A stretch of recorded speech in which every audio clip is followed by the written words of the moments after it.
Unti-unti nang nangihina yung dating malakas na ako. Alam mo yung isang bagay na nakakatakot sa mundong to? Yun na yung dahan-dahang maglaho. Yung gana mo. Yung ganang maging masaya. Yung gana na maging totoo. Yung gana para magpatuloy ka sa buhay. Sa kabila ng samot-saring mga pagsubok na ibinibigay sa'yo ng mundo.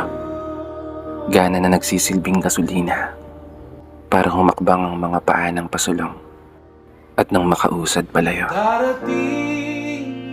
Bitbit ang mga napakaraming tanong na araw-araw paulit-ulit binubulong sa hangin habang mga matay nakatitig sa langit at pasimpleng sinisilip ang mga bituin.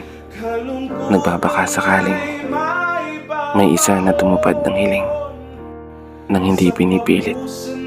Bituin na maghahatid ng realidad sa panaginip. Bituin na tutupad sa mga pangarap na araw-araw pinipihit. Dahil gusto ko po talagang magtagumpay. Gusto ko pong may panalo tong buhay na to. Gusto kong umasenso. At gusto kong mabago ang kapalaran na meron ako. Hindi lang para sa sarili kong mga pangarap, kundi para rin sa mga pangarap ng mga taong pinakamamahal ko. Mga taong naniniwala at umaasa sa akin. Mga taong dahilan bakit patuloy kong kakayanin magpatuloy sa buhay na to. Ano mang bigat ng mga pagsubok ang ibigay mo. Pero tanging hiling ko lang, huwag niyo po sanang hayaang mawala ang gana ko. Yung ganang maging masaya. Yung ganang maging totoo.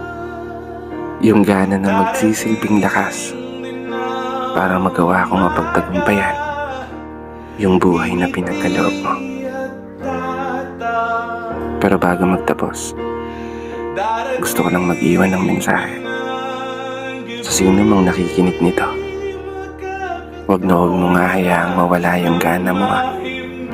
Gaano man kabigat o kahirap yung mga problemang binibigay sa'yo ng mundo, palagi kang magpatuloy at maniwala na kaya mo. Bawal tayong sumuko sa laban na to. Magtatagumpay tayo kahit ano man ang mangyari.